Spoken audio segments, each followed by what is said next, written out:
यदि आप किसी कार्य के लिए जा रहे हो और कार्य नहीं हो रहा, बहुत समय से लगे हो कि मेरा ये काम बहुत जरूरी है और होना चाहिए और नहीं हो रहा, बहुत प्रयास आपने कर लिया, तो जो हरी मूंग होती है ना, जिसकी मूंग की दाल जिसको बोलते हैं हरा मूंग जो होता है, तो मूंग की जो दाल होती है या मूंग होता है, इस मूंग को पानी में गला दो और गलाने के बाद इस मूंग में एक बेलपत्र रख दो। सोमवार के दिन उसमें थोड़ा सा गुड़ डालकर किसी नंदी को, बेल को, किसी नंदीश्वर को, उस मूंग को अपनी कामना कर कर वो बेलपत्र और गुड़ के साथ उसको खिला दो, उस मूंग। महाराज फिर आप उस कार्य के लिए जाइए, आपका वो कार्य अटकेगा नहीं, सफल होगा ये पक्का। हम तो यहां तक कहते हैं किसी अदालत में पेशी चल रही है, फाइल आगे ही नहीं बढ़ रही, तुम प्रयास कर रहे हो और वो फाइल आगे ही नहीं बढ़ रही, वहीं की वहीं अटकी हुई है। जब देखो जब जाओ तो पेशी नहीं मिले या नंबर ही नहीं आए, तो भी ये कर कर जाना, अगली बार फोन कर कर बताना कि आपको फायदा मिला कि नहीं मिला।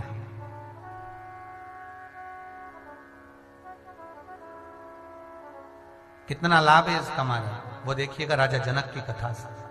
सूर्यध्वज यज्ञ कर रहे हैं, अनुष्ठान कर रहे हैं, शिव का अनुमोदन कर रहे हैं, सुबह सुबह शंकर भगवान का पूजन अर्चना करना और दोपहर में यज्ञ का अनुष्ठान करना, यज्ञ की आहुतियां प्रदान करना, यज्ञ आहुतियां देना नित्य प्रति।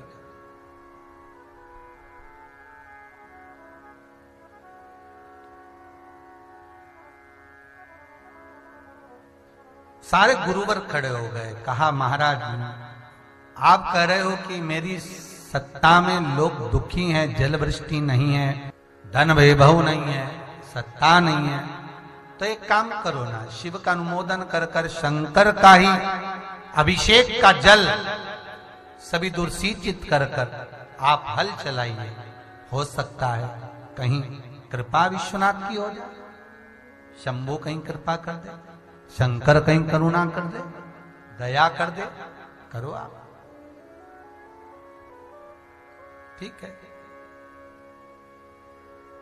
मां जानकी जी के पिता जनक जी महाराज ने जो अनुष्ठान किया, थोड़ा शिव के लिए समय देना पड़ता है, बस इतना जरूर है। शंकर के पास में आओ तो थोड़ा समय देना पड़ेगा, शिव जी के पास में थोड़ा बैठो, भले आप जल मत चढ़ाओ, बेलपत्र मत चढ़ाओ, कोई सामान मत चढ़ाओ, पर शंकर के मंदिर में आप गए हो तो थोड़ी देर बैठकर उससे एकांत में चर्चा जरूर।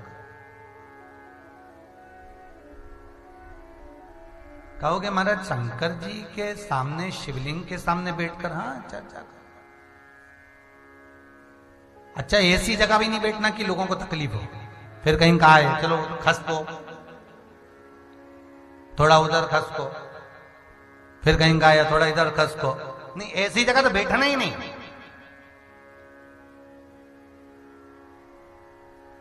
एक थोड़ा सा भी प्रतिबिंब मेरे शंकर के शिवलिंग का स्वरूप दर्शन हो रहा हो तो दीवाल के कोने से भी खसक कर बैठे रहोगे, शंकर को निहारते रहोगे, अपने दिल की बात उससे कह दोगे, मन से कह दोगे, तो आपको झांक कर बोलने की जरूरत नहीं है, शंकर खुद झांकने आ जाएगा, आपको झांकने की जरूरत नहीं है। लिंग पुराण के अंदर लिखा है, नर्मदा पुराण, लिंग पुराण और अग्नि पुराण में, तीनों में लिखा है कि जब शाम के समय शंकर और पार्वती जब भ्रमण के लिए निकलते हैं प्रतिदिन, 33 कौटी देवी देवताओं में शंकर पार्वती नंदी पर सवार होकर भ्रमण के लिए निकलते हैं। जब नंदी पर सवार होकर निकलते हैं तो लिंग पुराण कहती है, माता पार्वती शंकर जी से पूछती हैं, भोलेनाथ ये नंदी कहां कहां पर रुकता है, किस जगह पर रुकता है? तो बाबा भूत भावन भूतेश्वर मेरे शंभु मेरे महेश उमा से कह रहे हैं, पार्वती से कह रहे हैं, पार्वती जो मेरे मंदिर में आकर एकाग्र चित्त से, मन से, वृत्ति से, भले मंदिर में आया नहीं आया, घर के दरवाजे से भी अगर निकलकर मंदिर के बाहर से भी चला गया और एक बार उसकी चित्त वृत्ति में अगर शिव समा गया, शंकर कहते हैं मेरा नंदी वहीं पर रुक जाता, वहीं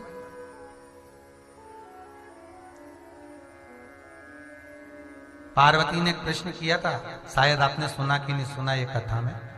पार्वती ने शंकर जी से प्रश्न किया था कि आप अंदर और नंदी बाहर क्यों है। सुना है कभी? आप मंदिर के अंदर और नंदी मंदिर के बाहर क्यों है? भोलेनाथ जी से पार्वती ने प्रश्न किया था। शायद जब से आप कथा सुन रहे हो उस समय से लेकर आज तक ये प्रसंग आपको सुनने को मिला ही नहीं होगा, और आज मौका लगा है तो अच्छे से सुन लो कि शंकर से पार्वती जी पूछ रही हैं भोलेनाथ जी से कि ये बताओ कि आप मंदिर के अंदर और नंदी मंदिर के बाहर क्यों। शंकर भगवान ने पार्वती जी की ओर देखकर कहा, पार्वती, बात इतनी सी है, मंदिर के अंदर जब व्यक्ति प्रवेश करता है तो एकदम अपने आप को पूरा चेंज कर लेता है, बदल लेता है। तिलक भी लगाएगा, त्रिपुंड भी लगाएगा, माला भी पहनेगा, स्मरण भी करेगा, हर हर नमः शिवाय कहकर जल भी चढ़ाएगा, धतूरा भी चढ़ाएगा, सब कुछ समर्पित करेगा। पर जब तक वो मेरी चौखट में प्रवेश करता है तब वो धर्मात्मा बनकर प्रवेश करता है। वो नंदी के पास जब खड़ा होता है, इंतजार करता है अपनी वारी का, जल चढ़ाने का, पूजन करने का, अर्चना करने का, स्मरण करने का जब इंतजार करता है तो उसके मन में क्या चल रहा होता है वो नंदी सुन लेता है। फिर नंदी मुझे कहता है, जब हम भ्रमण को जाते हैं तब नंदी कहता है, भगवान शंकर, पार्वती जी तो कहती हैं कि इनके यहाँ रुक जाइए, तो रोज बेचारा मंदिर आता था, रोज शंकर जी के मंदिर आता है, रोज दिया लगाता है, रोज अगरबत्ती लगाता है, भोलेनाथ चलो इसके चलते हैं। नंदी कहता है बिल्कुल नहीं। शंकर जी पूछते हैं, नंदी ये तो तिलक लगाता है, कहो ये तो बढ़िया भजन करता है, खूब देर बैठ के भगवान का कीर्तन भी करता है, खूब देर खूब दान भी करता, पुण्य भी करता, सत्कर्म भी करता, और खूब अगरबत्ती लेके 2 घंटे तक घुमाता भी है, धूप बत्ती भी लगाता है, घी का दिया भी लगाता है, कभी कभी तेल का भी लाता है। तो फिर शंकर भगवान बोले तू मना क्यों कर रहा है इसके घर जाने के लिए? भगवान नंदी कहता है, महाराज जितनी देर तक ये मां खड़ा रहता है मैं इसके मन की वृत्ति को जानता हूं, अंदर से कुड़ता रहता है। देखा? फिर किसी को देखेगा 1 घंटे तक खड़ा है, बताओ उठ ही नहीं रिया, पानी चढ़ा रिया अभी तक, 1 घंटे से दिया लेके बैठा है, हम भी तो खड़े हैं लाइन में। भगवान मेरा निवेदन है, शंकर जी के मंदिर में प्रवेश करने से पहले नंदी के पास जब तक खड़े हो, नंदी ग्रह में जब तक खड़े हुए हो, और आपसे निवेदन है कि कुबेरेश्वर मंदिर के इस पावन प्रांगण में जहां भी तुम बैठो खड़े रहो, जहां जाओ, निवेदन है भीतर कपट मत लाओ। ये चारों तरफ ही नंदी है और कुछ तो गौशाला में ही है।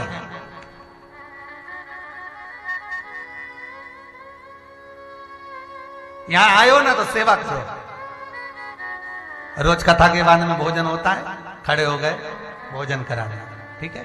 चाय व्यवस्था चल रही हो तो चाय पिला, यहाँ तो सब व्यवस्था चलती है। भगत लोग करा रहे हैं तो अपने को क्या दिक्कत है?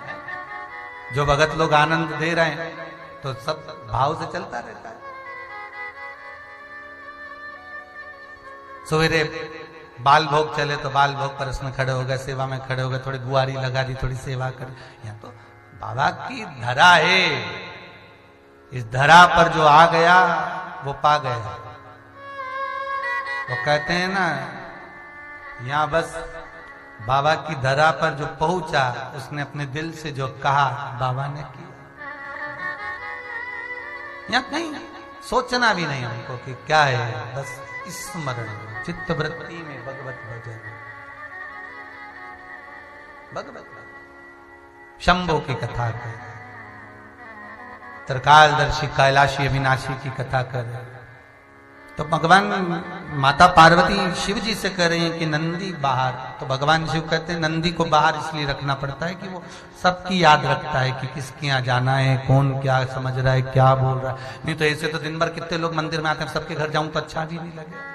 नंदी बताता है इसके यहाँ जाना है, इसको दुख है, दिल से आया है, मन से आया। इसलिए आपको कहा कि भगवान शंकर के सामने बिल्कुल आप एकांत में कहीं बैठे हो, शिव दिख रहा है, थोड़ा सा भी दीदार हो रहा है, नंदी भी नजर आ रहा है, क्योंकि मंदिर के बाहर तो नंदी ही मिलेगा। एकांत में बैठ गए, चित्त से, मन से, वृत्ति से।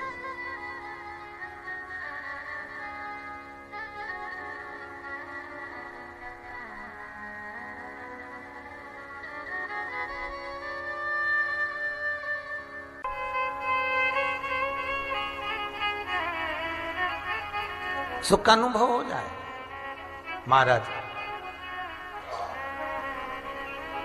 शिव पुराण कह रही है, माता ख्याति देवी से ने जब लक्ष्मी जी से कहा, लक्ष्मी मैं तुझे शंकर को देना चाहती हूँ। लक्ष्मी जी कहती हैं, माँ आप भले शिव को दे दो, पर मैं जानती हूँ कि मेरे हृदय में नारायण विराजमान है, तो भगवान शंकर मुझे भगवान विष्णु को ही देंगे। यदि आपके मन में एक लगन लगी हुई है, आपके मन में एक विश्वास जगा हुआ है, आपके मन में भगवान शिव की भक्ति जागृत है, आपके मन में भगवान शंकर यदि समाया हुआ है, आपकी चित्तवृत्ति में अगर शिव समाहित है, आपकी चित्तवृत्ति में अगर भगवान समाहित है, तो यह पक्का है कि भगवान किसी भी रूप में आएगा पर आपको सफलता प्रदान कर कर ही जाएगा। आपकी चित्तवृत्ति में अगर शिव है तो, आपकी चित्तवृत्ति में भगवान है तो।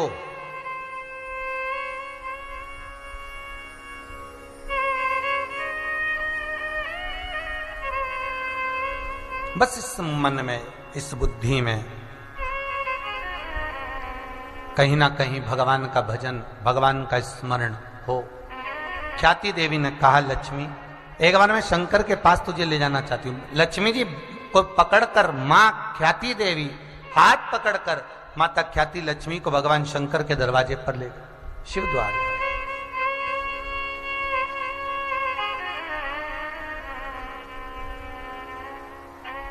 जहां जिस जगह पर माता ख्याति देवी एक सुंदर शिवलिंग का निर्माण कर कर पूजन करती हैं, उस जगह पर माता ख्याति लक्ष्मी को लेकर गई। बड़ा सुंदर स्वरूप है मां का, बड़ा सुंदर स्वरूप है। और जब माता लक्ष्मी को लेकर गई तो दरिद्रता देवी, ज्येष्ठा देवी भी उनके साथ में गई, पर ज्येष्ठा मंदिर के बाहर खड़ी हुई। जिस शिव जी की आराधना ख्याति देवी करती है, जिस मंदिर की आराधना माता ख्याति करती है, उस द्वार पर दरिद्रता बाहर है और लक्ष्मी अंदर है।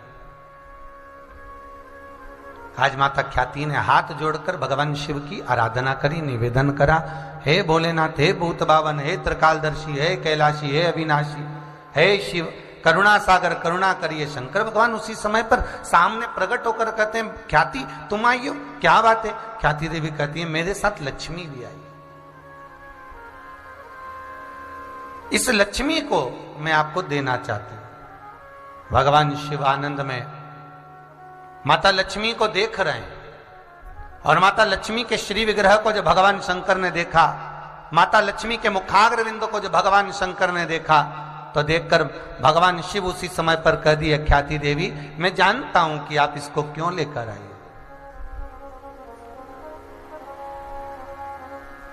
महाराज केवल आपकी सेवा के लिए, जैसे गौरा पार्वती, जैसे सती, जैसे उमा, चंद्रघंटा, कुष्मांडा, स्कंदा आपके पास में रही हैं, वैसे ही लक्ष्मी आपके चरण सेविका बने। भगवान कहने, लक्ष्मी अगर ब्याहेगी तो भगवान विष्णु को ब्याहेगी। पर एक बात है, इस लक्ष्मी को मैं आपके पास रखना चाहती हूं, किसी भी रूप में रखो, पर रखो।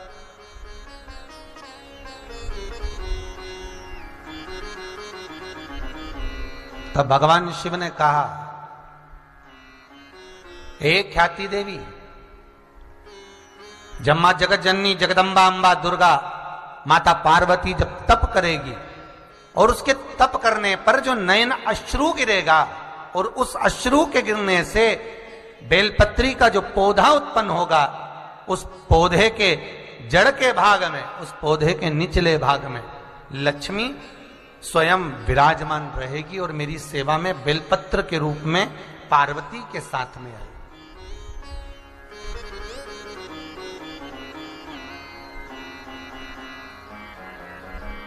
कई लोग कहते हैं महाराज जी ये जो बेलपत्री होती है तो इस बेलपत्री में 3 पत्तियां जो होती हैं महाराज, ये किसका प्रतिबिंब है, किसका स्वरूप है?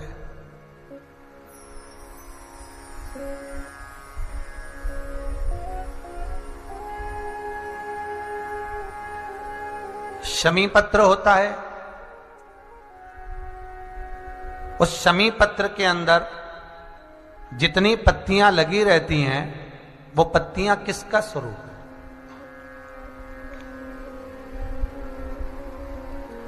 शिव महापुराण में लिंग पुराण के अंतर्गत वर्णन किया, स्कंद पुराण में वर्णन किया गया कि बेलपत्री का जो एक एक पत्ता है और उस पत्ते की जो रेखाएं हैं, बेलपत्री के पत्ते में जो लाइनें बंधी होती है, आप दर्शन कर रहे होंगे, तो जितनी रेखाएं हैं तो कहा ये भगवान शिव की जितनी अर्धांगिनियां, आपको पहले भी कथा में कहा शंकर भगवान के 51 धर्म पत्नियां, 50 उमा, चंद्रघंटा, कुष्मांडा, कात्यायनी, स्कंदा, ये जितनी पहले हुई और अपने प्राणों को त्यागते त्यागते त्यागते त्यागते फिर पार्वती के रूप में जो प्रकट हुई, तो कहा मध्यस्थ जो बेलपत्र का भाग है, बीच की जो पत्ती है, ये भगवान शंकर की जो धर्म पत्नियां हुई हैं वह भाग माता स्वयं जगज्जननी जगदम्बा पार्वती उस मध्य भाग में विराजमान होती है, उस बेलपत्री के मध्य भाग।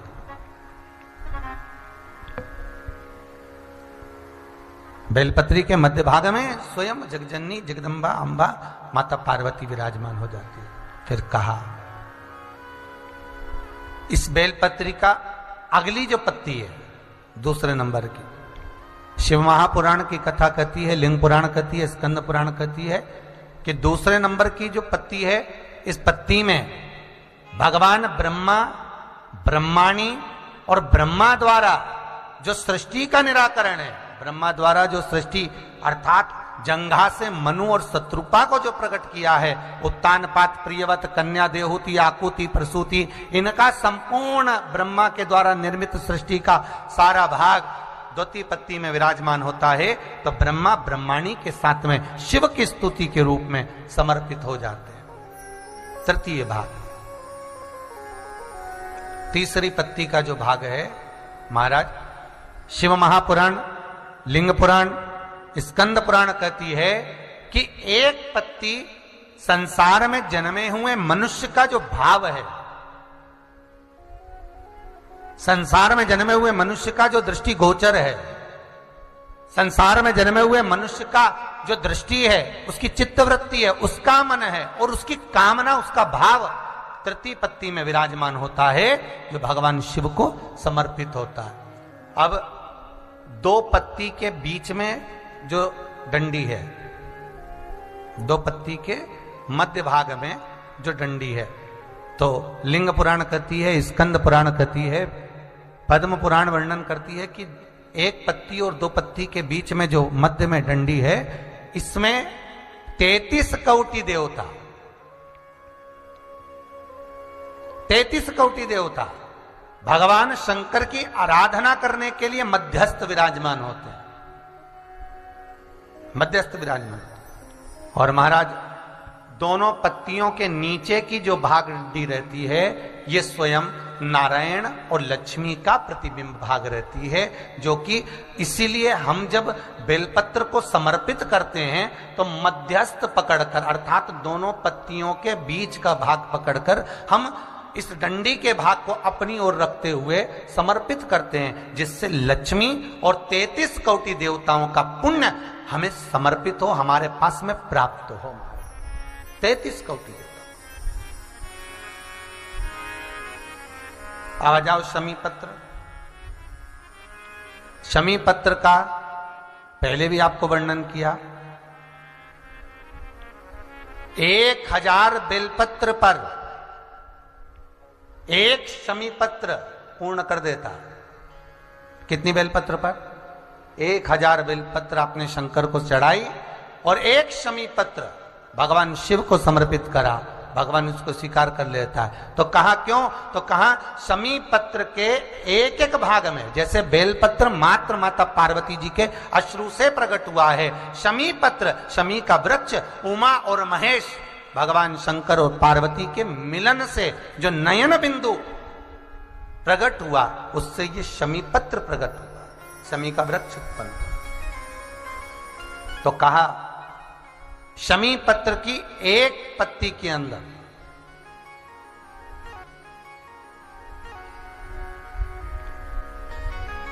कितनी पत्ती? अब एक पत्ती निकालो शमी पत्र,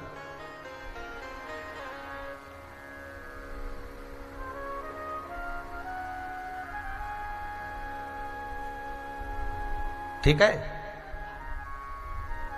शमी पत्र की एक पत्ती के अंतर्गत सारा ब्रह्मांड, महाराज सारा ब्रह्मांड उस एक पत्ती के अंतर्गत रहता है, मात्र एक पत्ती के अंतर्गत। एक सहज भाषा में कहें, शमी पत्र का जब सावन के महीने की या भादो के महीने की आप कथा सुनना, तो उसमें वर्णन किया है शमी पत्र का। तो उसका आप अगर वर्णन श्रवण करेंगे तो उसमें आपको ज्ञात होगा कि शमी पत्र के वृक्ष का पूरा महत्व उसमें समझाया गया। अगर आप नहीं सुन पाए हो तो एक बार मौका मिले तो हमारे पेज पर जाकर और YouTube पर उस कथा को निकालकर अवश्य श्रवण करना कि शमी पत्र का क्या क्या महत्व आपको स्पष्ट किया गया। एक एक पत्ती का संपूर्ण ब्रह्मांड का सुख शमी पत्र की एक पत्ती पर, द्वितीय पत्री पर संपूर्ण देवलोक का सारा सुख, तृतीय पत्ती पर मृत्यु लोक में जो सौभाग्यवती नारी होती है जिसका सात्वित्व प्रबल हुआ, उस सात्वित्व का भाग पत्ती के एक एक अंश पर शमी पत्र पर समर्पित किया जाता है। महाराज शंकर को जब हम शमी पत्र समर्पित करते हैं, शिव महापुराण की कथा कहती है, अगर मनुष्य की देह धारण करी है और प्रदोष के काल में, प्रदोष के दिन, प्रदोष के समय पर यदि कोई भूल से भी एक शमी पत्र का पत्ता भी शंकर को समर्पित कर देता है, भगवान उमा महेश की कथा कहती है, भगवान शंकर की कथा कहती है कि वो जीव फिर नरक का गामी नहीं होता, वो वैकुंठ का वास कर कर अपने पूर्वजों को पुण्य फल प्रदान करता ही रहता, वो नरक का वासी नहीं हो सकता।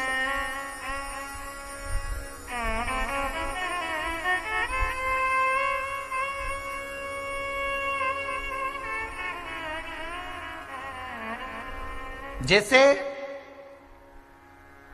समुद्र मंथन में निकला हुआ 14 रत्न में से एक रत्न पंचजन्य शंख, जिसका नाम था साला,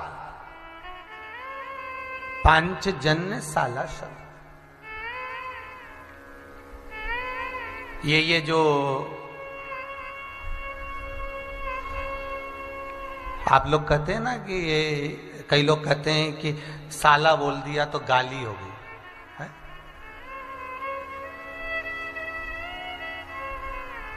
कोई आपसे अगर पूछे कभी जीवन में कि ये साला का जो संबोधन है ये कहां से आया, तो आप कह सकते हैं कि मंथन के समय पर, समुद्र का जब मंथन हुआ था, उस मंथन में जब लक्ष्मी प्रकट हुई थी, लक्ष्मी के प्रागट्य के बाद में जो पांचजन्य शंख साला प्रकट हुआ था, पांचजन्य शंख उसका नाम ही था पंचजन्य शंख साला शंख। जो शंख प्रकट हुआ था भगवान विष्णु को वो अति प्रिय हुआ था, क्योंकि वो लक्ष्मी के साथ में प्रकट है।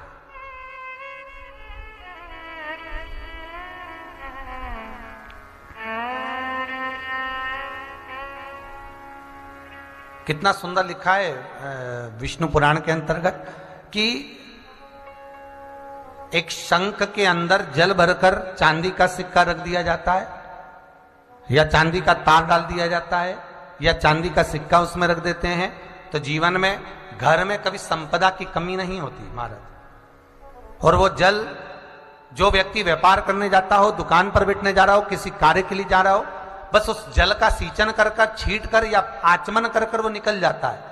उस चांदी पड़े हुए जल का आचमन कर कर, सींचन कर कर वो निकल जाता है, तो उसका कार्य सिद्ध हो जाता है।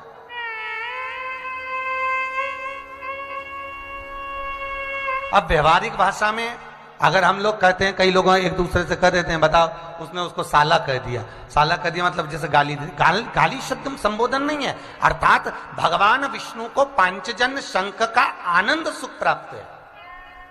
भगवान विष्णु कहते हैं कि मुझे अधिक प्रिय है। क्यों? क्योंकि लक्ष्मी का भ्राता भी है, लक्ष्मी का भाई भी है शंख। तो उसमें मेरी प्रीति है, उसमें मेरा आनंद है। उसी तरह भगवान शिव की जो प्रीति है, भगवान शंकर का जो आनंद है, वो बेलपत्र शमी पत्र में, बेलपत्र शमी पत्र। एक निवेदन सभी से रहेगा, कभी जीवन में मौका मिले और 12 महीने, हर महीने शिवरात्रि आती है। ऐसा कोई महीना नहीं होता जिस महीने पर शिवरात्रि नहीं हो, प्रत्येक महीने शिवरात्रि आती है।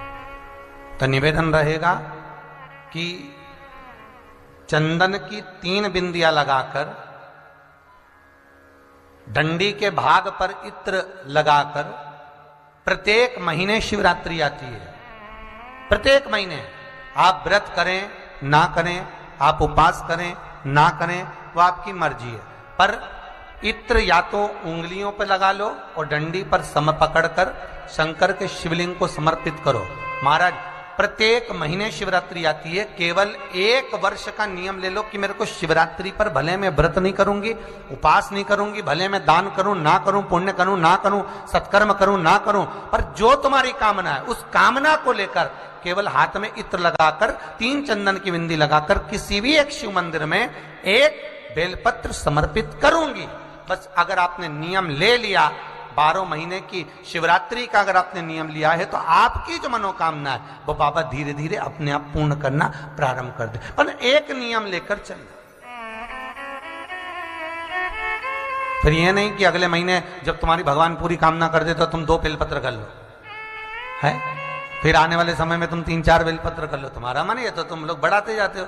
एक माता जी आज सवेरे फोन कर कर कहती हैं विजय दुबे जी से, कई गुरु जी से कहना हमारा काम हो गया था, हमने पशुपति व्रत करे थे हो, तो हमारे जैसी व्रत पूर्ण हुए, हमारा काम पूरा हो गया, तो हमने फिर दूसरी बार पशुपति व्रत चालू कर दी हो।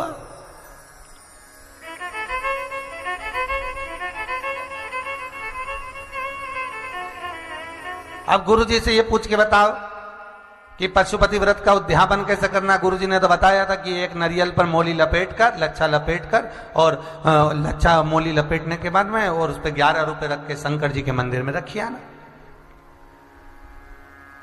तो दुबे जी बोले कि हाँ, विजय दुबे बोले कि हाँ ऐसे ही तो करना था, तो समापन कर देती। तो क्या हमको समापन करना ही नहीं था?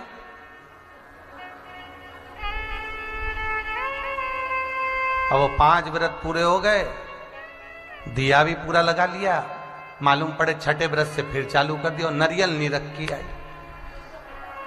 तो विजय दुबे जी का हमारे पास में फोन लेके कहा कि गुरुजी ये मैसेज आया है और ये आप देख लें।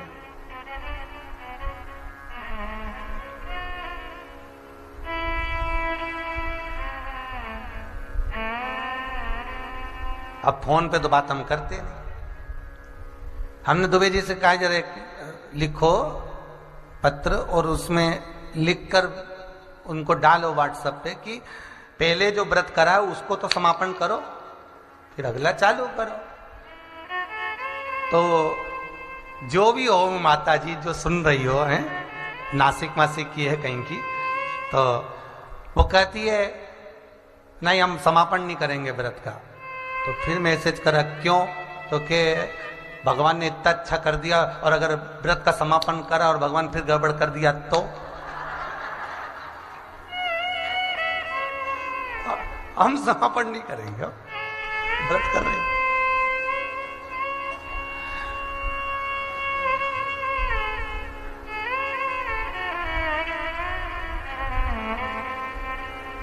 आज सवेरे आप सब लोग में से 2-4 लोग तो खड़े थे जब एक कोई इंदौर से अग्रवाल जी आए थे, ठीक है, उनको कुछ तकलीफ थी तो उन्होंने कहा गुरुजी हमने ये भी करा, हमने वो भी करा, पर कुछ हमारे को फायदा नहीं हुआ, उसका कारण कुछ हो सकता है क्या? हमने कहा ये बताओ कि जितने भी उपाय करे, जो जो बताया जाता है वैसे ही वैसे करे, तो क्या बिल्कुल वैसे करे। कौन खड़ा था? आप लोगों में से कोई खड़ा था उस समय पर जब वो आए थे? तो जैसे जैसे करे वैसे वैसे, हाँ बिल्कुल वैसे की वैसे करे। हमने कहा क्या करा तुमने?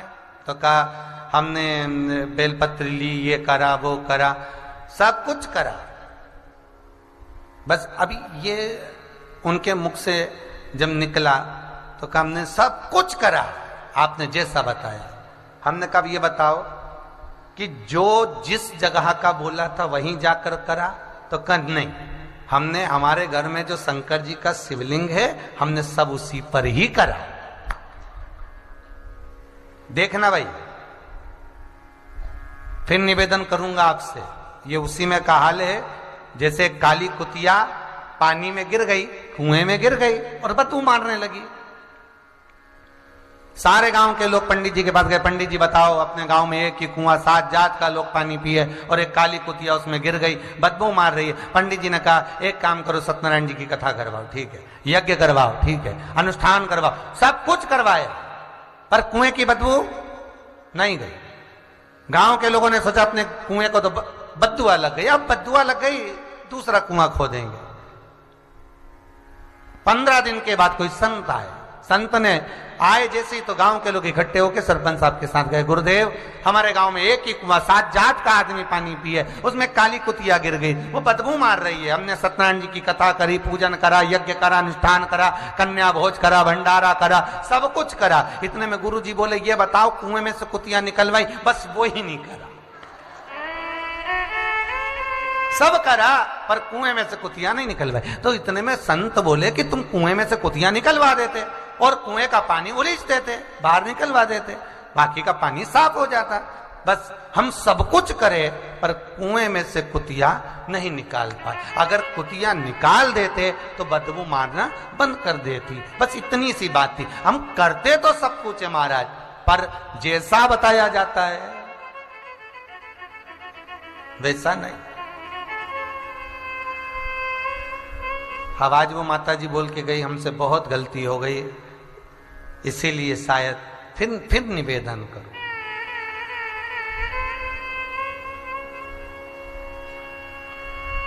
निगाहें हटी गति। शिव महापुराण जब भी सुनने बैठो बहुत सावधानी से सुनो, कोई गलती ना हो, और अगर गलती हो रही है तो उसको समझो, दूसरी बार सुनकर समझो कि हमने गलती क्या करी जो काम नहीं हुआ, उसको समझना है।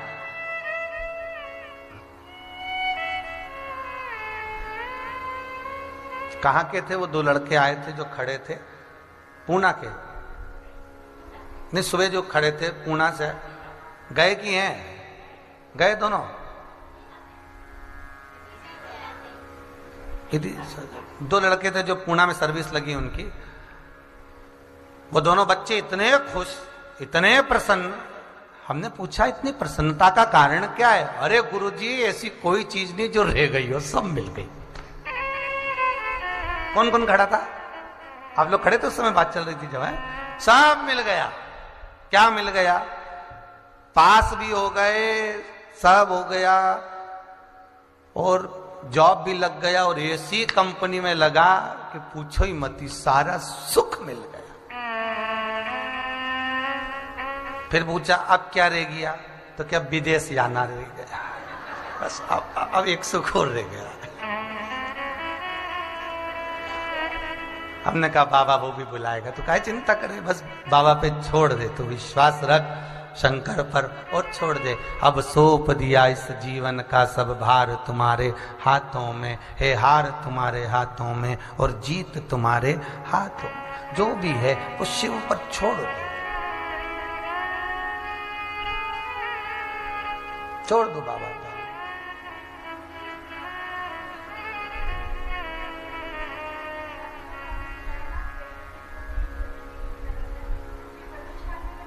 प्रदोष काल में। शिवरात्रि के दिन तो कभी भी कर सकते हो।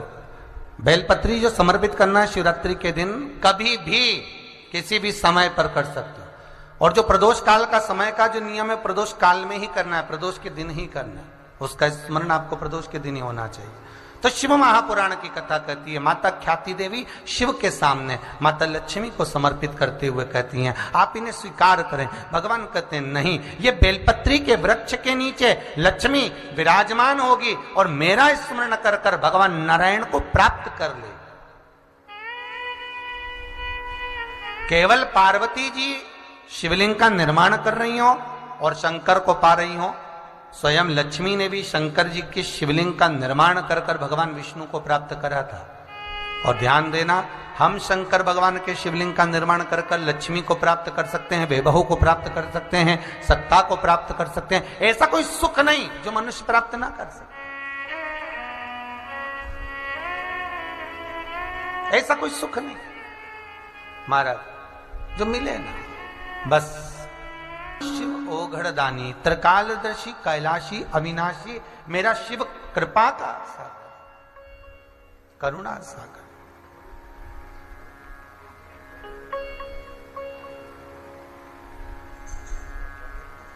लक्ष्मी बेलपत्र में जाकर विराजमान। शिव महापुराण की कथा कहती है, जैसे नारद जी के मन में अहंकार आ गया था काम को जीत कर,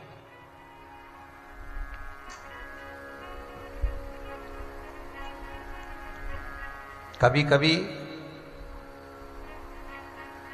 मनुष्य को भजन का, कीर्तन का, स्मरण का, पूजन का, पाठ का, मंत्र जाप का भी अभिमत्ता आ जाती है, अभिमान आ जाता है। एक बात ध्यान रखिएगा, जरा अपने स्मरण चित्त में उतार कर रखिएगा।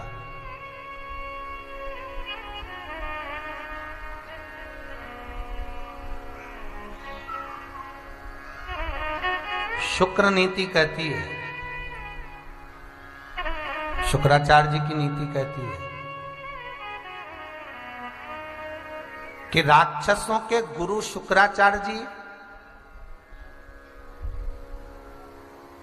जिन राक्षसों के गुरु हैं उन राक्षसों को भी शुक्राचार्य जी ने कहीं ना कहीं किसी ना किसी रूप में धर्म में लगा रखा।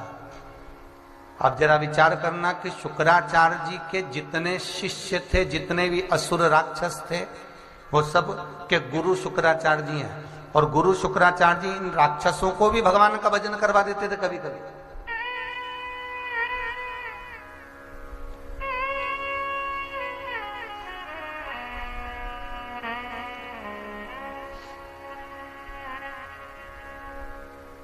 कभी कभी शुक्राचार्य जी भी इनको ले जाकर भगवान की भक्ति में छोड़ देते थे।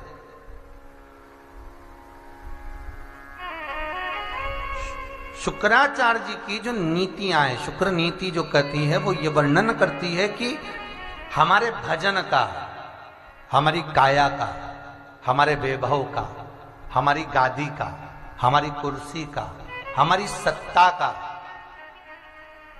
अभिमान, एक दिन जिस व्यक्ति को जिस चीज का अभिमान रहता है, वही चीज उस व्यक्ति को उस जगह से नीचे गिरा देता है।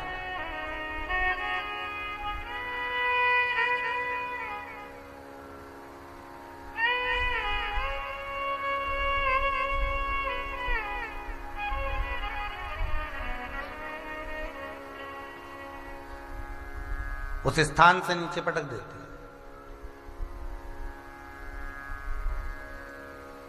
इससे पहले जो हनुमत कथा हुई थी उसमें कहा था कि आप भगवान को कुछ देना चाहते हो तो अपने भीतर का अहंकार दे दो, क्योंकि दुनिया में कोई चीज आपकी नहीं है केवल अहंकार के सिवा। घर किसका? दूसरे का। जमीन, जायदाद, धन, वैभव, सत्ता, पैसा, दौलत, जितना भी तुमने बनाया ये सब दूसरे से बनाया।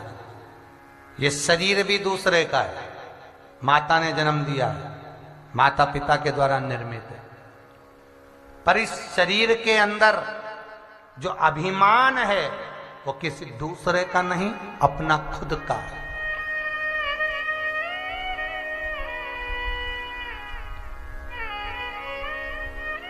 अपना खुद का। बाणासुर जो शंकर भगवान का भगत है, बाणासुर बहुत छोटी अवस्था। बाणासुर की आयु मात्र 6 साल की थी और 6 वर्ष में बाणासुर भगवान शंकर की आराधना में माता के कहने पर लग गया।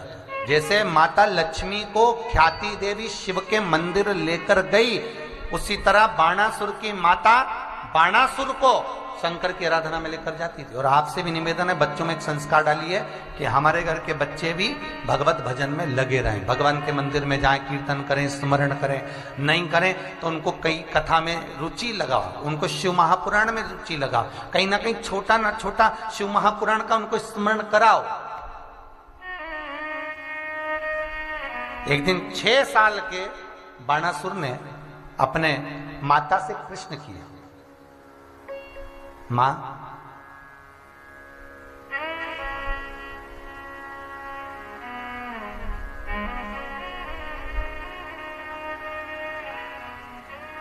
इस संसार सागर में सबसे प्रबल देव कौन सा है? माता से प्रश्न किया। तो माता के मुख से निकल गया, पिता का मान बढ़ाने के लिए, सम्मान बढ़ाने के लिए, कि अगर कोई पूज्य है, कोई देवों में भी देव आधिपत्य रखता है, तो वो तेरा पिता ही हो सकता है। एक शुक्रताल की कथा में जब हरडिया परिवार ने कथा करवाई तो उसमें एक बात कही थी कि कभी भी माता को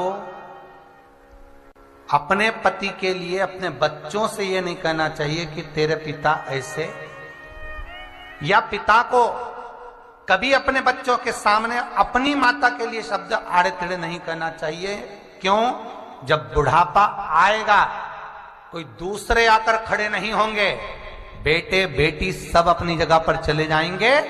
केवल एक बुढ़ापे में जब व्यक्ति कुर्सी से भी उतर जाता है, सत्ता से भी चले जाता है, जब तक सत्ता रहेगी तब तक तो दूसरे भी तुम्हारे चरण छूने के लिए आएंगे, तुमसे बेबहू पाने के लिए आएंगे, धन लेने के लिए आएंगे। जब तक वो कहते ना कि जब तक जवानी है, जब तक युवान अवस्था है, तो कई तुम्हारे पास में आ जाएंगे। जब वृद्ध अवस्था आएगी, कुर्सी उतर जाएगी, सत्ता उतर जाएगी, सत्ता चली जाएगी, तब कोई दूसरा नहीं, ना बेटे, ना बहुएं, ना बेटियां, ना दामाद, केवल अगर साथ देंगे तो वही बूढ़ा और बूढ़ी जो डोकरा और डोकरी हैं, बस वही एक दूसरे की सुन लेंगे, कह लेंगे, बोल लेंगे और एक दूसरे को निभा लेंगे, कोई दूसरा नहीं।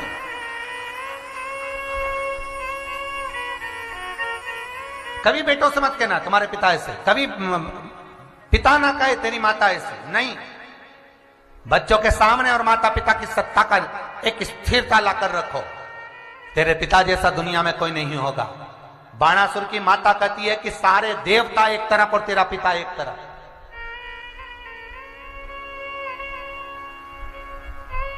तेरा पिता एक तरफ। तो बाणासुर कहते हैं, मां, पिता तो कितना छल कर जाते हैं, पिता कितना अपशब्द कह जाते हैं, पिता कितनी भ्रांतियों में डूबे हुए, और तुम करी पिता। पिता कुछ भी करे, वो पिता है, कर रहा है ना, उसके वो कहे कर्म का भोग। वो कहे, एक गुरुजी जा रहे थे और एक तालाब में पानी कम था, मछली ज्यादा थी, उनके साथ में 4-5 चेला। अब गुरुजी ने देखा कि मछलियां ज्यादा है और पानी कम है, तो गुरुजी ने मछली को उठा के निगल ली। गुरुजी निकल गए तो जितने चेले साथ में थे उन्होंने बताओ, गुरुजी तो कहते कि मांसाहार मत करो, ऐसे रहो वैसे रहो, और यहां तो गुरुजी निपटा रहे, बताओ। तो चेला चले तो वो भी उठा उठा के मछलियों को निकले। अब गुरुजी आगे चले, एक तालाब में बहुत सारा पानी था। गुरुजी ने अपना पेट दबाया, दबा कर कहा ओम, जैसे ही ओम बोला सारी मछली बाहर। चेलों से कहा तुम निकालो, अब निकालो तुम।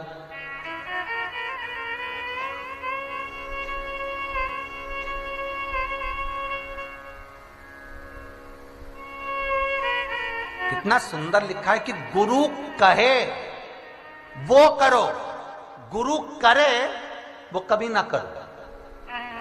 पर दुनिया इतनी विचित्र है कि जो गुरु करता है वैसा करने का मन करता है। अरे पिता कुछ कर रहा है, करने दो, वो उसके कर्म का भोग भोगेगा। गुरु की करनी गुरु भरेगा और चेला की करनी चेला। उड़ जाएगा हंस अकेला। कर्म का भोग मनुष्य करेगा, अपने अनुकूल करे।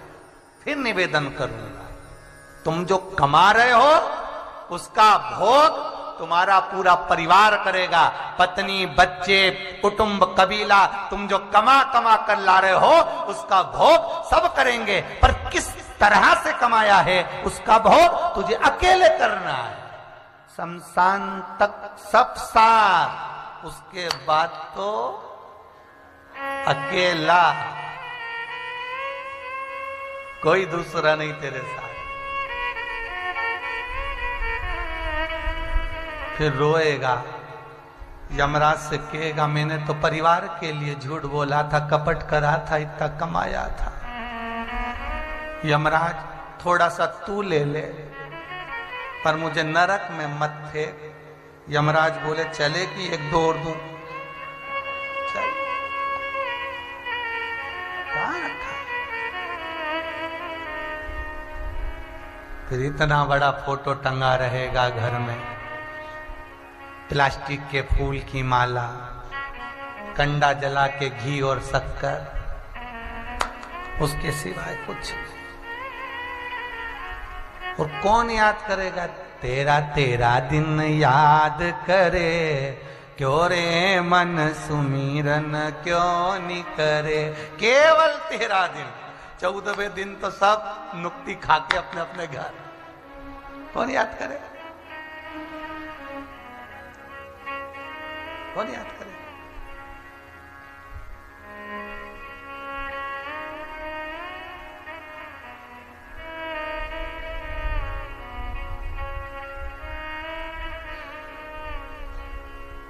जन्म जन्म से भटक रहा है, 184 को काट रहा है।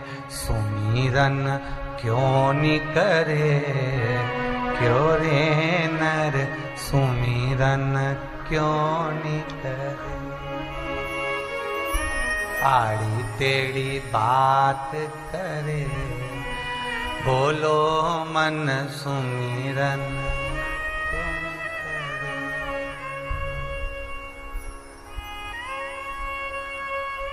टेढ़ी टेढ़ी बात करे, क्यों रे मन सुमिरन क्यों नहीं करे। करे सो भगवान। बड़ा मुश्किल से मिला है मनुष्य का। 21,600 श्वास मनुष्य के शरीर से प्रतिदिन निकल रही है, और कौन सी श्वास किस समय आखिरी हो किसको मालूम?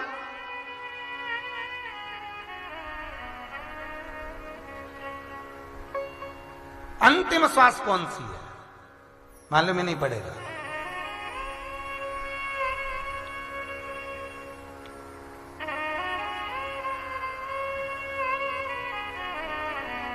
होगा। एक वो पहले गीत चलता था, मैं तो रास्ते से जा रही थी ने भेलपुड़ी खा रही थी। बस बस वही याद कर। मैं तो रास्ते से जा रही थी, भेलपुड़ी खा रही थी, अटैक आ गया, क्या कर। अंतिम क्षण, अंतिम श्वास और निकल गया।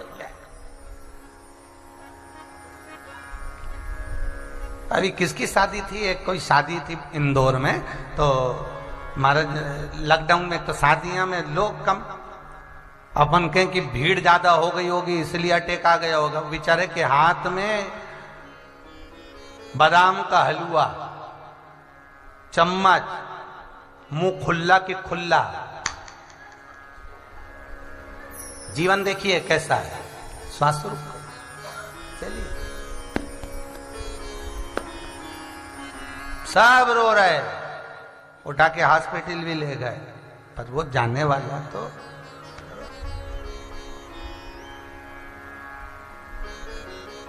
अब कोई के की छाती दबाओ, कोई के पानी छीटो।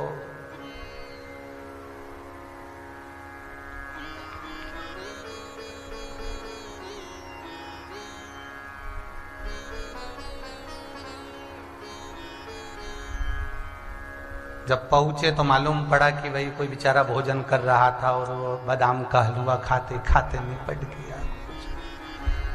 चले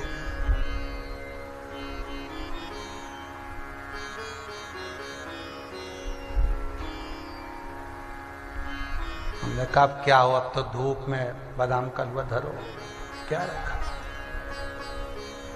गया। बस एक पानी के बुलबुले की तरह जीवन है मनुष्य का। जप लो, जपा लो, भजन कर लो, पुण्य कर लो, सत्कर्म कर लो, दान कर लो, नाम जप लो, जो बन जाए इन हाथों से कर लो। मरने के बाद की कोई गारंटी नहीं कि कौन क्या करे, कोई भरोसा नहीं।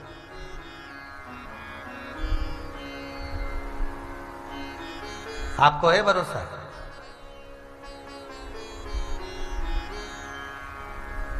बस जप लो, और जितना विश्वास रखकर, जितना भरोसा रखकर।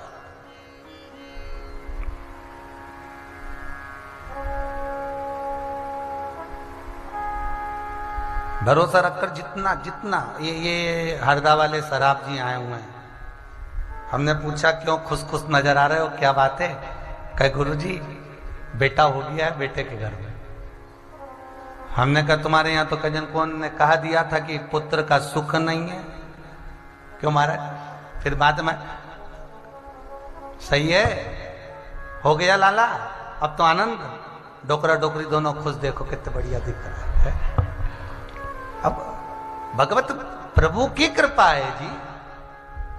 शिव का स्मरण करने वाला कभी डूबा नहीं है, ये पक्का है।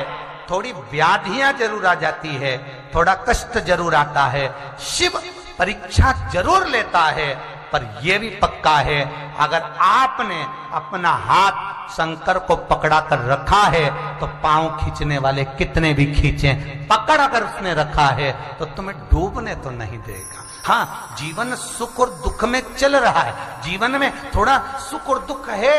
और निवेदन है, मनुष्य का शरीर मिला है तो डाकघर की नौकरी करो। कौन सी नौकरी? अरे बोलो जम के। मनुष्य का शरीर मिला है तो डाकघर की नौकरी करो, अपन डाकिया बन जाओ। मनुष्य का शरीर केवल डाकघर की नौकरी करने के लायक है। क्यों? क्योंकि डाकघर वाला जो डाकिया होता है, डाक देने वाला होता है, उसके बैग में शादी की पत्रिका भी रहती है, उसके बैग में शोक पत्रिका भी रहती है, उसके बैग में खुशी की पत्रिका भी रहती है, तो उसके बैग में दुख की पत्रिका भी रहती है, उसके बैग में जन्म की पत्रिका भी रहती है कि किसी का जन्मदिन होने वाला है, उसके बैग में मरण की पत्रिका भी होती है कि कोई मर गया है, तो शोक पत्र भी है। डाक देने वाले के बैग में हर तरह की पत्रिका रखी होती है। और ईमानदारी से बोलो, डाक देने वाले को कभी लगता है कि मुझे खुशी होगी, लड्डू मिलेगा, पत्रिका मैंने शादी वाली दी है? नहीं, उसको कभी लगा कि मैंने दुख वाली पत्रिका दी तो मुझे दुख होगा। डाक देने वाले को ना तो सुख से मतलब होता है ना दुख से मतलब होता है, उसे तो केवल पत्रिका देना है। उसी तरह मनुष्य का जो शरीर मिला है, इस शरीर के अंतर्गत सुख की पत्रिका भी है तो दुख की पत्रिका भी है। बस हमें याद रखना है कि हमें डाकघर जैसी नौकरी करना है कि पत्रिका देते जाना है, अपना कर्म करते जाना है, और सुख दुख के भान में हमें नहीं पड़ना, हमें नहीं ज्ञात होना, हमें तो नौकरी अच्छी करना, बस करे। कभी सुख की पत्रिका आएगी तो वो भी बांटना पड़ेगा, कभी दुख की पत्रिका आएगी तो वो भी बांटना पड़ेगा। बांटना अपने को, इसलिए अपन को भान नहीं होना चाहिए।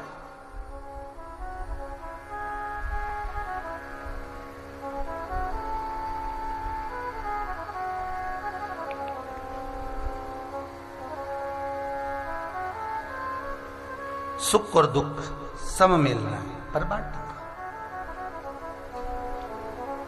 बाणासुर ने अपनी माता से कहा कि ये संसार सागर में देवा, सारे देवों में मैं किसकी आराधना करूं कि पिता की कर ले। पिता, हाँ, पिता का मान बढ़ाया है, सम्मान। आपसे भी निवेदन है, जितने लोग कथा सुन रहे हैं टीवी चैनल के माध्यम से, जितने लोग कथा सुन रहे हैं फेसबुक यूट्यूब के माध्यम से, अपने माता पिता का मान, माता को चाहिए कि पिता का मान बढ़ाए और पिता को चाहिए कि माता का मान बढ़ाए। माता पिता के सम्मान में, एक दूसरे के सम्मान में कभी कमी मत आना, कभी कमी ना।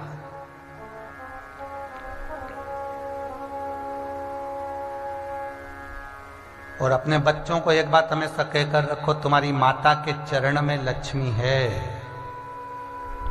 और माता अपने पुत्रों को कहती रहे तुम्हारे पिता के चरण में लक्ष्मी है। इनका आदर करते रहोगे तो घर में लक्ष्मी टिकी रहेगी। जिस दिन इनका आदर करना बंद करा तो तुम भी गए। बस इतना याद रखो। जिस घर में माँ बाप की इज्जत नहीं होती, उस घर में देखना कभी बरकत नहीं होती। जहां सम्मान है वहां बरकत, जहां आदर है वहां लक्ष्मी है। शिव कथा कह रही है, शिव महापुराण कह रही है। बाणासुर ने विचार करे तो मैं आराधना किसकी करूं? पिता की। पिता के पास दौड़ कर गया और पिताजी को नमन करा, प्रणाम करा, साष्टांग करा। तो पिताजी ने पूछा बाणासुर से, हे बाणा ये क्या कर रहा है? ए बाण तू कर क्या रहा है? बाणासुर कहता है मुझे मां ने कहा है आपकी आराधना करने का। पिता ने कहा चल आज मैं तुझे बताता हूं कि आराधना किसकी करना है। और बाणासुर के पिता ले गए बाणासुर को और एक शिवलिंग, विशालतम शिवलिंग,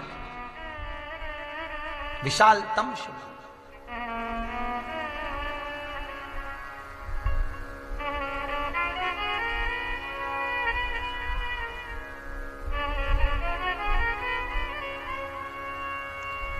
मथुर चित्रकूट से 14 किलोमीटर की दूरी पर है, जहां पर बाणासुर के पिता ने बाणासुर को साधना में लगाया था। आज भी वो मंदिर है। चित्रकूट से 14 किलोमीटर की दूरी पर, 14 किलोमीटर की दूरी पर, जहां पर साधना में लगाया है, आराधना में लगाया है। जहां साधना में लगे हैं बाणासुर। बाणासुर के पिता ने कहा ये शिव की आराधना करो, शंकर की आराधना करो। मां कहती है आपकी आराधना, पिता कहते नहीं शिव की आराधना करो। तो कहा शिव की आराधना करूं मैं, मुझे क्या मिलेगा?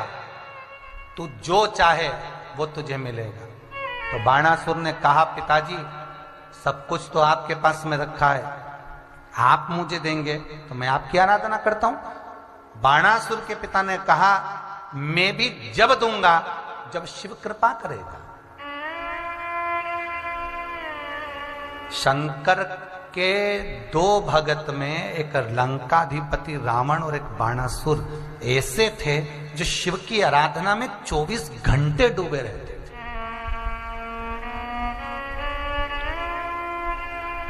लंकाधिपति रावण के यहां माता लक्ष्मी प्रतिदिन भ्रमण करने जाती थी, प्रतिदिन।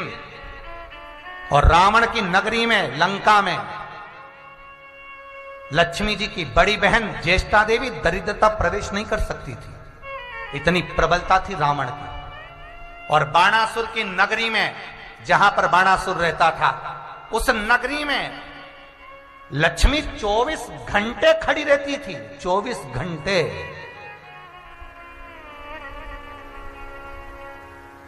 देखिए शिव भक्तों की लीला देखिए। रावण भी शिव भक्त है, उसके द्वार पर लक्ष्मी खड़ी हुई है कि आज्ञा हो मैं उसका भंडार भर दूं। बाणासुर की यहां लक्ष्मी खड़ी हुई है, तुम कहो मैं उसके घर में प्रवेश कर जाऊं, मैं उसके घर में प्रवेश कर, आप कहो मैं वहां चली जाती। लिंग पुराण कहती है, नर्मदा पुराण कहती है, पुराण कहती है कि शंकर की आराधना करने वाले के दरवाजे पर लक्ष्मी सदा खड़ी रहती है। द्वार पर लक्ष्मी हमेशा खड़ी है।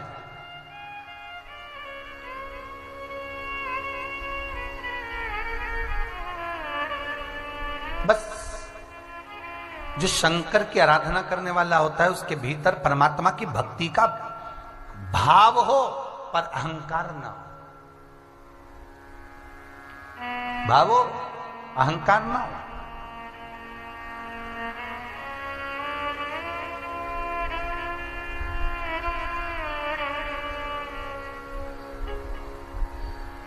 शंकर भगवान आज मौन थे, पार्वती जी ने पूछा, इतने सारे भगत लोग तुम्हें पुकार रहे हैं, तुम कुछ बोलते क्यों नहीं हो? भोलेनाथ जी नेत्र बंद करके बैठे। पार्वती जी को चिंता लगी, लक्ष्मी जी के पास गई। लक्ष्मी जी से कहा, मुझे भगवान विष्णु से मिलना है। कहाँ है नारायण? क्या काम है?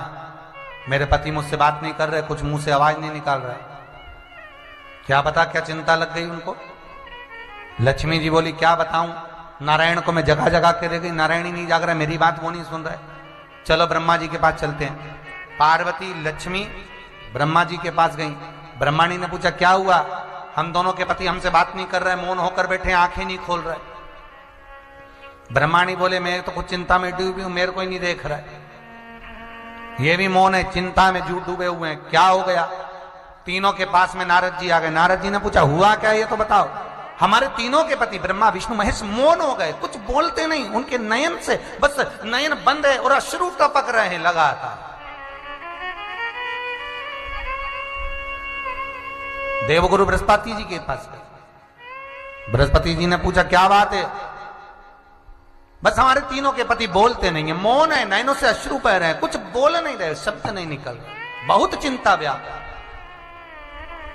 गुरु बाबा ने कहा, नारद जी, तीनों देवताओं को कुछ भी नहीं हुआ है, केवल कलयुग प्रवेश कर रहा है, तो उस कलयुग के लिए भगवान चिंता में डूबकर रो रहे हैं, आंसू बहा रहे हैं।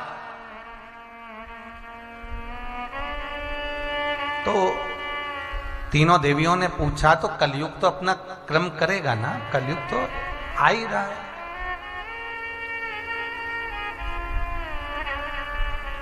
अब उसके लिए क्या रोना, क्या चिंता करना?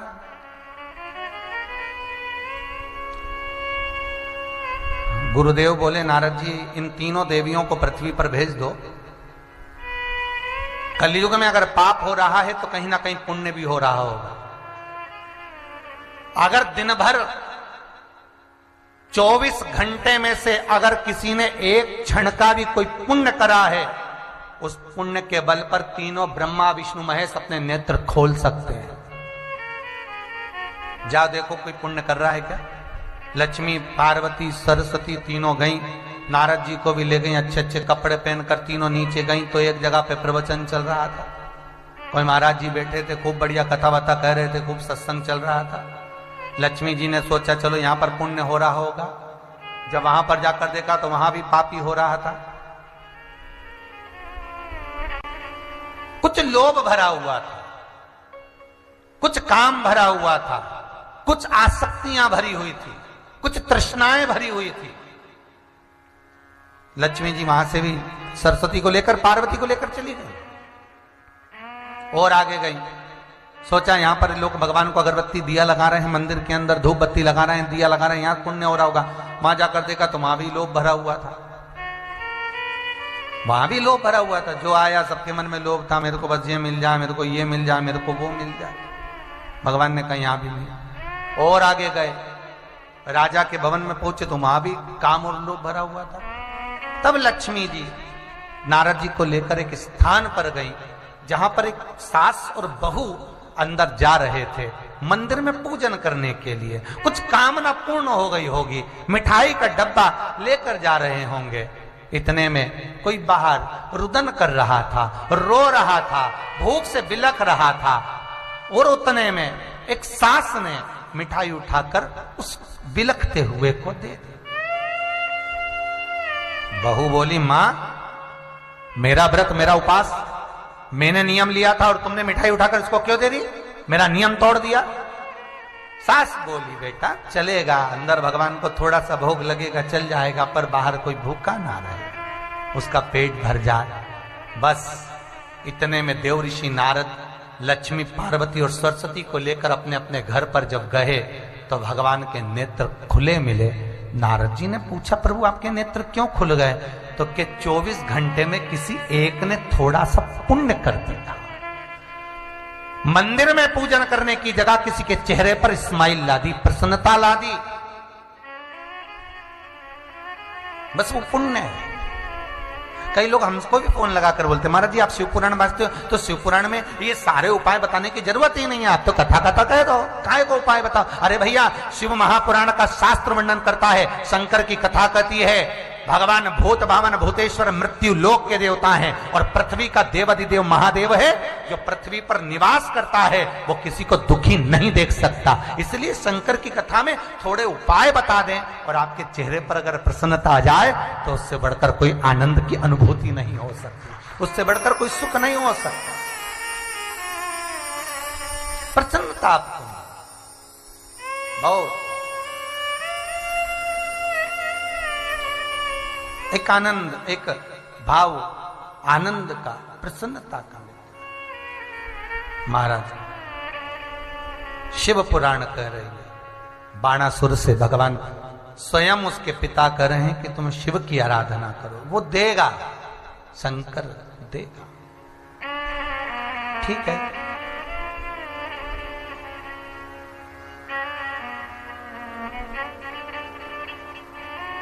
लग गए शिव आराधना में। 6 वर्ष की अवस्था से बाणासुर शंकर की आराधना में लगा था। महाराज रावण संहिता कहती है कि लंकाधिपति रावण 9 वर्ष की अवस्था में शिव की आराधना में लगा था।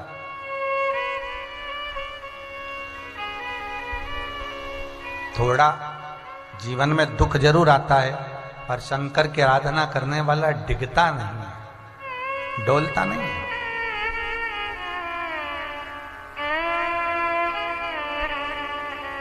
ये दोनों रावण और बाणासुर, ये दोनों ऐसे थे, इन्होंने वर मांगा था भगवान से, भोलेनाथ जी से कहा था जब हमारे प्राण छूटे आप सामने होना चाहिए सम्मुख। रावण के जब प्राण छूटे थे तो ऊपर शंकर और पार्वती खड़े मिले थे।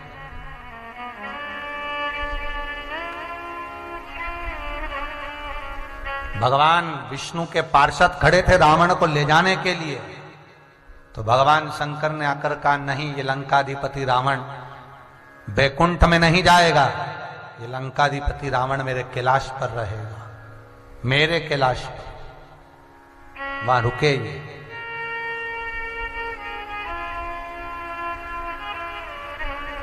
शिव की आराधना करिए, शंकर का अनुमोदन करें।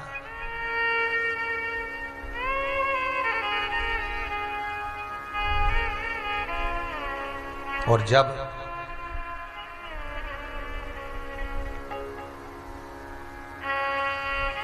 एक जीव साधारण से भाव से भी शिव की आराधना करता है तो शंकर उसके इर्द गिर्द, उसके आसपास में ही रहता है।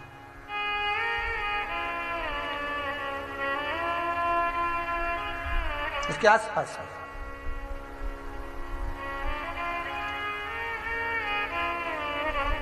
तो कहे ना, तेरा जादू ना चलेगा मेरे ओ भोले, तेरा जादू ना चलेगा मेरे ओ भोले। पिता ने बता दिया और बाणासुर भगवान शिव की आराधना में डूब गया।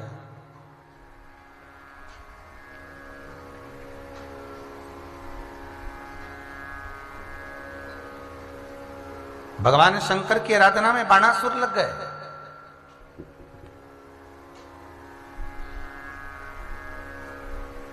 एक बार भगवान शिव प्रसन्न भी हो गए और मांगने को कह भी दिया, मांग ले तुझे क्या चाहिए।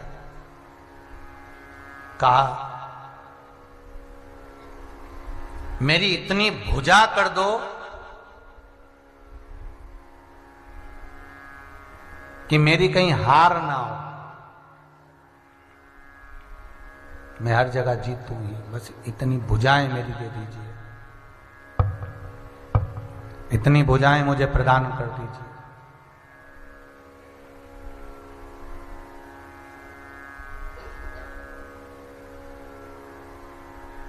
भगवान शिव ने दे दी, भुजाएं प्रदान कर दी भगवान शंकर ने।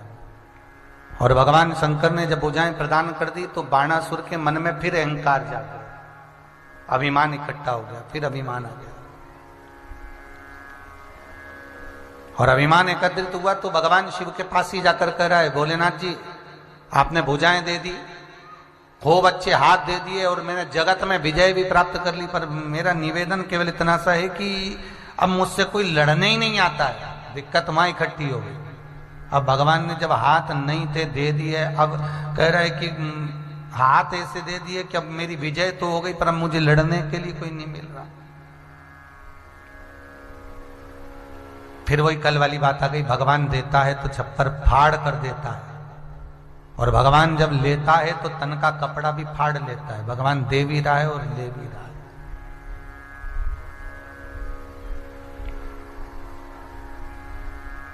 भगवान की देने की रीति है तो लेने की भी रीति है, ठीक है। पार्वती जी बोली कि प्रभु आपके पास में इतना अभिमान रखकर आया है, ये काट दो इसके हाथों को। शंकर भगवान बोले मैंने दिया है और अगर मैं ही काटूंगा तो ये कोई अच्छी बात है। भगवान बोले समय आएगा अपने आप कट जाएगा। फिर निवेदन है, जिस व्यक्ति को जिस चीज का अभिमान रहता है, समय आने पर वो अपने आप छीन ली जाती है।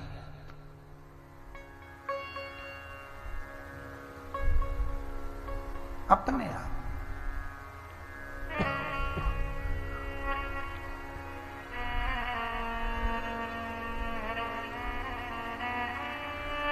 काया का अभिमान करोगे, काया चली जाएगी। धन का अभिमान करोगे, धन चला जाएगा। वैभव और सत्ता का अभिमान करोगे, वैभव और सत्ता समाप्त होगी। जिस चीज का आपको अभिमान है, जिस चीज का आपको अभिमत्ता है, वो समाप्त हो गया।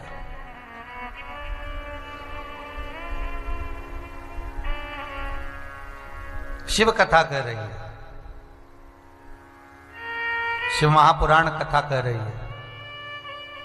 महाराज बाणासुर के हाथ स्वयं कृष्ण भगवान से जब युद्ध करने के लिए आया और भगवान कृष्ण के सामने जब युद्ध करने के लिए आ रहा है तो हाथ कट कट कर नीचे गिरते गए। तब आखिरी में भगवान शिव की शरण में गया, भोलेनाथ कृपा करो। तब शंकर ने दया करी और बाणासुर की ओर से आकर खड़े हुए और भगवान कृष्ण से जाकर निवेदन करा कि अब इनसे युद्ध ना लड़ो।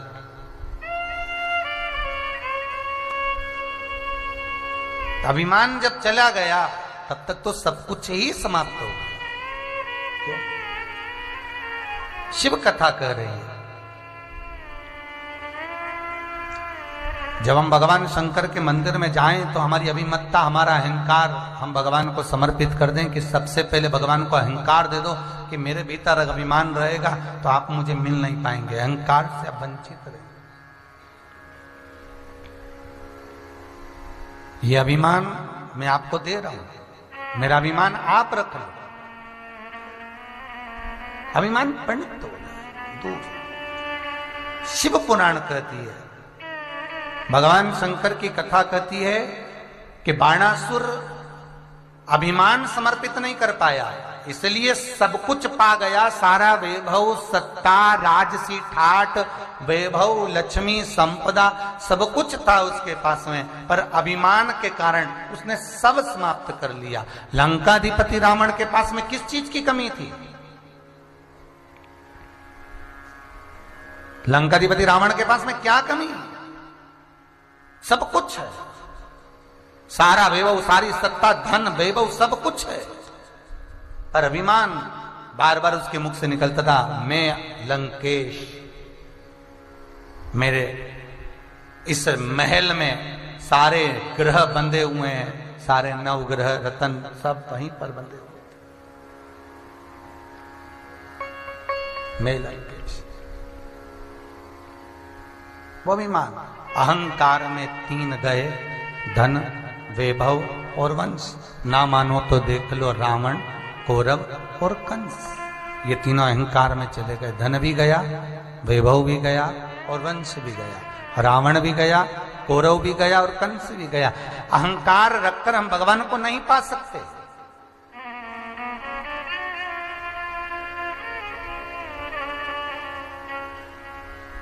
अभिमान को त्याग कर यदि हम परमात्मा के पास में जाते हैं तो भगवान हमें मिल जाता है, हमारे सारे कार्य सफल है।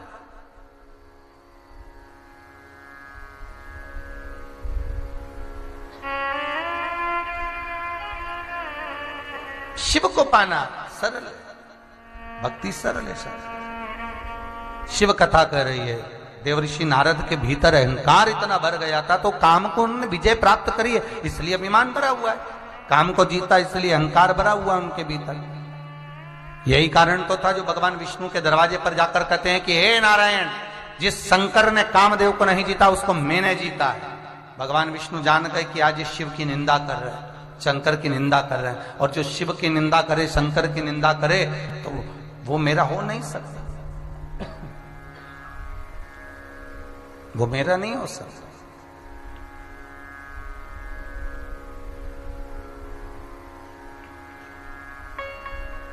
ये शिव निंदा में लगा हुआ। भले श्रीमन नारायण श्रीमन नारायण श्रीमन नारायण 24 घंटे देवऋषि नारद कहते थे, पर भीतर तो अभिमान में एक अभिमत्ता जो आ गई थी देवऋषि नारद के भीतर कि कामदेव को मैंने जीता, शिव नहीं जीत पाए, ये अभिमान भी तो उसके भीतर था। भगवान जान गए कि ये नारद ने अच्छा नहीं करा, इसलिए इसको कुछ ना कुछ सबक देना चाहिए। और सीलनिधि राजा की कन्या का स्वयंवर आया, और राजा का स्वयंवर जब चालू हुआ, सीलनिधि राजा का कन्या का स्वयंवर जब प्रारंभ हुआ तो बंदर का मुख लगा दिया भगवान ने, और ये सभा में जाकर बैठ गया।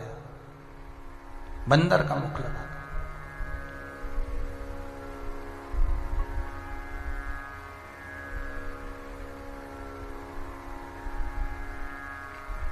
जब बंदर का मुख लगा, सभा में जाकर जब बैठे और चारों तरफ लोग उन पर हंसे, तब देवऋषि नारद को लगा कि जरा जाकर सरोवर में देखूं कि मेरा मुख काय का, तो मालूम पड़ा कि बंदर का मुख लगा हुआ।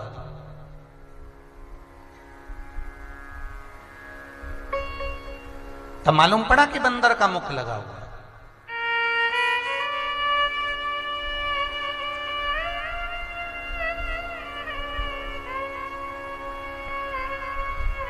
पूछ लिया ये कारण क्या है, कहा बस एक ही कारण है कि आपने शिव की निंदा करी है।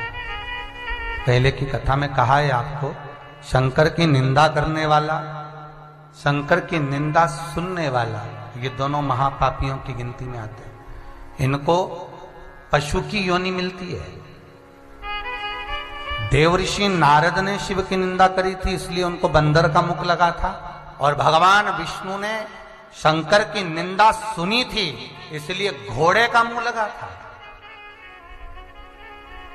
हयग्रीव अवतार हुआ था भगवान, हयग्रीवा को मारने, केवल एक निंदा के बल पर।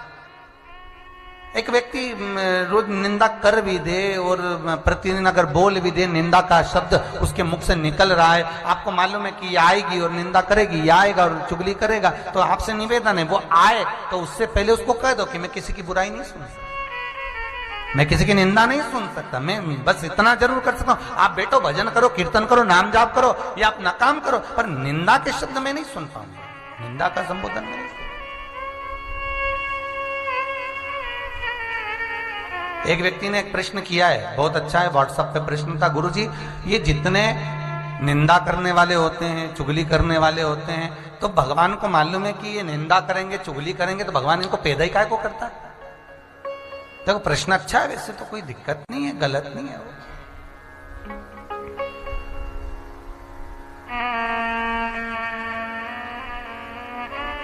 जब भगवान को मालूम है कि निंदा करेगा, चुगली करेगा, बुराई करेगा, तो फिर इसको पैदा ही क्यों भगवान ने करा?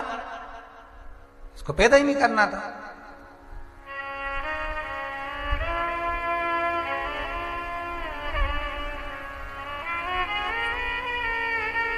तो मैसेज बताया कि गुरुजी ऐसा ऐसा है और बोला जा रहा है, क्या करें? तो जो बहन जी ने प्रश्न किया है, अगर कथा सुन रही हो तो अच्छे से सुन लेना हो। भगवान को मालूम है कि ये निंदा करेगा, भगवान को मालूम है कि ये चुगली करेगा, भगवान को मालूम है कि ये बुराई करेगा।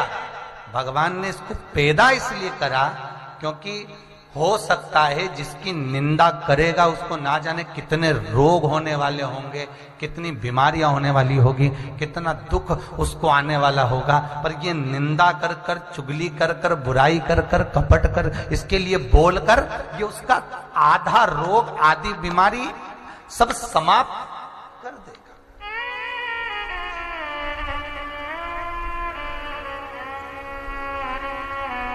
इसको करने दो, ये जो अपना कर्म कर रहा है इसको करने दो, इसके कर्म में इसको डूबने दो।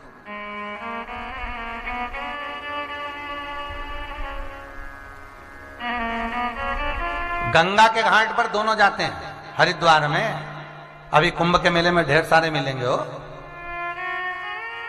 पहले हम भी गए एक बार हरिद्वार में, कथा थी बहुत बहुत है। गंगा के घाट पर दोनों जाते हैं। एक व्यक्ति जाता है तो पुण्य करने के लिए जाता है, गंगा नहाएगा, खूब आनंद में स्नान करेगा, दान करेगा, पुण्य करेगा, सत्कर्म करेगा। और एक व्यक्ति गंगा नहाने जाता है तो तक लगा के बैठता है, ये कपड़े रखे, समझ गए क्या? बड़ी जल्दी समझ जाते हो।